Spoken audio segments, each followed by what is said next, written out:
Bandido. Ang kwento. Mula sa mahiwagang burnay. Mula sa mahiwagang burnay.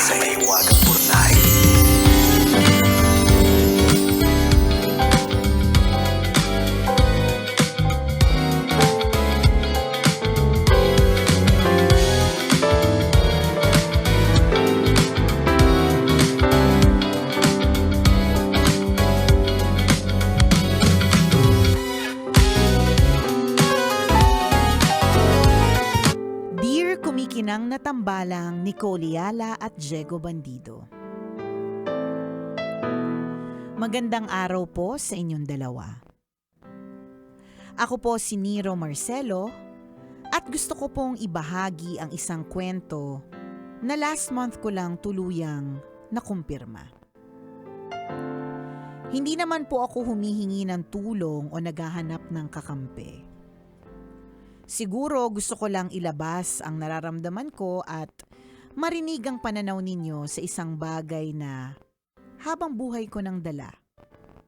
Pero ngayon ko lang lubos na naunawaan. Last month, kinumpirma ko na sa wakas ang matagal ko ng kutob. Ampon pala ako. Ampon. Sa totoo lang, bata pa lang ako, may kutob na ako. May mga pagkakataong naririnig kong pinag-uusapan yon ng ibang tao, pero walang diretsyong nagsasabi sa akin.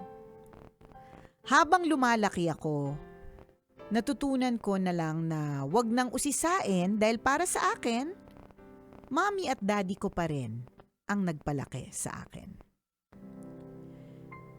Pero ngayon, stroke patient na ang mommy ko. Madalas ko siyang alagaan at samahan. Isang araw habang nagkakwentuhan kami, nabiro ko siya. Sabi ko, "Mami, baka mamamatay ka na. Hindi mo pa sinasabi kung ampun ako." Napangiti siya pero hindi agad sumagot. Ilang beses ko pa siyang tinanong, hanggang sa bigla siyang nagsalita. At ang unang nasabi niya sa akin, "Natatakot ako na baka iwan mo ko kapag nalaman mo." Hindi ko napigilang maiyak. Paano ko naman iiwan ang taong buong buhay akong itinuring na anak?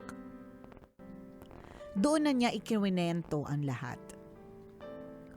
Ayon sa kanya, ang biological mother ko raw ay si Nel D. Sagap, isang kasambahay. Sobrang hirap daw ng buhay noon. Kailangan daw nitong umuwi ng probinsya at wala na raw pamasahe. May sakit din daw siya noon kaya kailangan ng pambili ng gamot. Doon daw ako na ibigay sa kanila, kapalit ng 2,000 piso. Hindi ko alam kung anong dapat kong maramdaman nang marinig ko yun. Hindi dahil sa halaga, kundi dahil naisip ko, gaano kaya kabigat sa isang ina ang bitawan ng sarili niyang anak dahil wala na siyang ibang pagpipilian. Pagkatapos naming mag-usap, hindi na ako mapakali. Nagsimula na ako maghanap ng sagot. May kaibigan po ako nagtatrabaho sa PSA kaya nakiusap akong tulungan ako maghanap ng records. Una naming hinanap ang pangalan ni Nel D. Sagap. Pero nagulat kami na wala kaming makitang birth certificate niya. Wala ring marriage certificate, wala ring death certificate. Parang wala siyang naging record sa PSA. Pero may isang record na lumabas. Isang birth record ng batang ipinanganak noong August 17, 1992 sa Dr. Josefa Bella Memorial Hospital sa Maynila. At doon ko nakuha ang totoong birth certificate ko. At sa birth certificate na yon nakalagay ang pangalan ng biological mother ko na si Nel D. Sagap. Pero may isang bagay na napansin ako. Hindi ito isang regular na birth certificate. Record lamang ito ng ospital kung saan ako ipinanganak. Doon ko naisip ang isang posibilidad. Sa hula ko po, pagkatapos akong maipanganak, itinakas ako ng tunay kong ina mula sa ospital bago pa tuluyang maayos at mapirmahan ang lahat ng dokumento. Kaya marahil hanggang ngayon wala akong opisyal na rehistradong birth certificate kundi ang record lamang ng kapanganakan ko sa ospital. Nang ipakita ko ito kay Mommy, sinabi niyang totoo raw ang lahat. Totoo raw na August 17, 1992 ang tunay kong kaarawan at ang September 1 na buong buhay kong ipinagdiriwang bilang birthday ko. Hindi pala yun ang araw ng kapanganakan ko. Araw pala yun kung kailan ako opisyal na napunta sa kanila. Parang biglang nagbago ang buong pagkatao ko. Habang mas marami akong nalalaman, mas marami na rin akong natutuklasan. Alam pala ng ilan naming kamag-anak, alam pala ng ilan naming mga kapitbahay, alam pala ng mga malalapit na kaibigan ng pamilya. Ako lang pala ang hindi pa lubusang nakakaalam. Pero wala naman ako nararamdamang galit. Hindi ko sila sinisi. Siguro gusto ko lang hintayin na dumating yung tamang panahon. At dumating na nga yun. Marami pa rin akong tanong hanggang ngayon. Buhay pa kaya ang tunay kong nanay? Nasa na kaya siya? May sarili na kaya siyang pamilya? May mga kapatid kaya ako? Sino kaya ang tatay ko? Minsan napapaisip pa nga ako, baka mayaman pala siya. Baka hindi niya alam na meron siyang anak. O baka amo pala siya ng nanay ko. Kung ano-anong posibilidad ang pumapasok sa isip ko. Pero sa lahat ng tanong na yon, may isang bagay akong siguradong alam. Hindi ako galit. Hindi ako nagtatanim ng sama ng loob sa tunay kong ina at lalong hindi nabawasan ang pagmamahal ko kina Mommy at Daddy. Dahil kung hindi nila ako tinanggap noon, hindi ako magiging Nero Marcelo na kilala ninyo ngayon. Hindi ko mararating ang mga pangarap na natupad ko. Hindi ako magkakaroon ng pamilyang buong pusong nagmahal sa akin. Doon ko na-realize na ang pagiging magulang ay hindi lang nasusukat sa dugo. Nasusukat ito sa taong piniling manatili. Sa taong gumigising araw-araw para alagaan ka. Sa taong pinipiling mahalin ka kahit wala silang obligasyong gawin yon. Kung bibigyan man ako ng pagkakataon, gusto ko pa rin makita ang tunay kong ina. Hindi naman para manumbat, hindi para humingi ng paliwanag, hindi para magtanong kung bakit. Gusto ko lang siyang makita at sabihin sa kanya na, Ma, huwag kang mag-alala.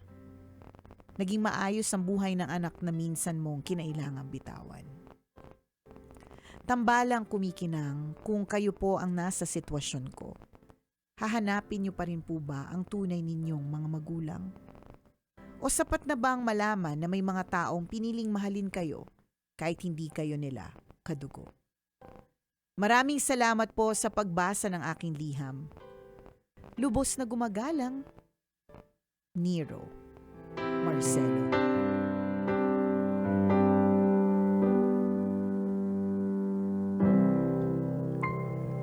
Hi, Nero! Hi, Nero! Okay, si Nero po, dahil sinabi niya dito is kilala natin siya. Ako po, Yes. kilala ko po siya personally. Si Nero Marcelo po yung nag-edit ng mga videos ko po sa YouTube. Basta pag maganda yung pagkaka-edit, hindi ako nag-edit. Si Nero ang nag-edit. Si Ayan. Nero naman ang core memory ko si Nero nung inimbitahan niya ako sa Serbisyo TV na interviewin during that time. Correct. So, yan. So, Nero is a good friend. Yes. So, and very recently niya talaga sinabi sa akin na susulat ako sa Bornay. Tapos ako naman, bakit? Diba? Bakit ka susulat? So, sabi niya, kasi nalaman ko na ampun ako. So, yung mga ganito kasing mga klaseng sitwasyon, madaldal talaga ako sa radyo, madaldal ako sa podcast, madaldal ako in so many ways. But if mga ganito ka-sensitive na mga topics, medyo parang hindi ko matandaan, parang, ayun yung ate una ko sinabi. Parang hindi ako makapagbigay ng... I'm not sure if he's really asking for advice, but it was really more of baka may masabi naman akong, siguro kasi he looks up to me din naman na with wisdom, ganyan. Pero ang una ko nasabi sa kanya yata ay, Kasi kapag ganito ng mga sensitive topics, katulad yan, na may involving na so much feelings, ganyan, o kaya death, yan. Ano ako dyan huhunos dili. Ayan. Lalo pa kaibigan. Oo. So yun. So ngayon, naisulat niya na finally. So, una, ang may experience talaga tungkol dito ay si Diego Bandido. Yes. Yan. So, I feel like bago ako, pwede na lang ako magbigay ng supplemental advice or comments, ganyan. Pero ang talagang naka-experience nito first hand is Diego Bandido. Diego! Dahil Pasok! Yan. Anak mo talaga ako ni Lucio. Correct. Dahil yan talaga ang pangarap ni Diego Bandido na isang araw sabihin sa kanya ni Lucio Tan, tinetest lang kita kung paano ka magiging matatag kahit na hindi mo alam na ikaw ang may-ari ng SM. Nakakaloka! Well, mga kabisyo, ito di ba, lately nung Father's Day, di ba, kinunan kami ng video, and that was the time na parang ni-reveal ko na hindi kami ang biological na parent ng anak namin. At ako kanina nung pinapakinggan ko yung kwento ni Nero, yung sabi ng nanay niya kung bakit hindi sinabi, yun ang sinasabi din ng asawa ko. Kung bakit hindi niyo sinabi kay Justin, na siya ay ampon, ay dahil baka pag sinabi, baka lumayo. Umalis, diba? Syempre, mahal na mahal niyo si Correct. Justin. So parang same din yung nanay yung takot mami ni ng Nero. isang ina. Pero ako during that time gusto ko na talagang sabihin. Pero syempre nirerespeto ko yung asawa ko. Pero ito Nero, gusto kong sa lahat po na may mga ganitong sitwasyon na gusto ko pong panghawakan nyo yung word na ampon o adopted. Actually, medyo negative po yung connotation. Kasi usually kapag sinabing ampon, meron siyang nakasunod na lang eh. Oo. 'Di ba? Para siyang may lang na para bang it makes you less of a human being or less of a person na hindi naman. Tama. Oo. Hindi naman. But if we trace back yung word na adopted, titingnan po natin sa perspective sa Bible, 'di ba? Alam niyo po ba na sa context ng panahon dati, pag inadopt ka, ibig sabihin binibigay sa'yo 100% ng lahat kung ano man ang meron ng biological, ang ikaw na inadopt is ganun din ang matatamasa mo. Kaya nga binabanggit din sa Bible na we are adopted son of God. Kasi nga binabanggit din sa Bible na ang father talaga natin is si God. Hindi. Ay, ano ang ba? binabanggit sa Bible, palibasa, iba yung binabasa. ano ba yung binabasa mo? Basta parang hindi Bible yata yun. Ang binabanggit sa Bible na our father is the devil. Dahil nga sa nature natin na makasarili tayo. Kaya nga namatay si Jesus Christ and we were adopted. Son of God. Yun yung term natin. So, ang adoption o pag sinabing adopted ka, hindi ibig sabihin... It shouldn't have a negative connotation. Dahil sa na yun madaling kasi sa mga salita. pelikula na pinapanood natin. Na para bang pag adopted, inaapi, na para bang second lang talaga, second citizen. Ayan, yun ang napapanood natin. Pero pag nandun ka sa loob, ikaw, Nero, you can naramdaman attest mo ba? kung gaano ka kamahal ng mga magulang mo. Diba? Even yung anak namin, sabi ko, naramdaman. Nung sinabi nyo yun finally sa kanya, how did he feel? Syempre, sa edad niya ngayon compare kay Nero, syempre naramdaman na sana hindi niyo na lang sinabi. Yun ang niya. Pero kinakailangan mong malaman eh. Pero sabi ko na nabawasan ba yung pagmamahal? O naramdaman mo ba na kulang? Hindi. Kaya nakita niya yun na sobrang pagmamahal at binigay sa kanya. That's good. Diba? Itutuloy natin sa podcast ang usapang ito. Tambalang kumikinang pa rin po.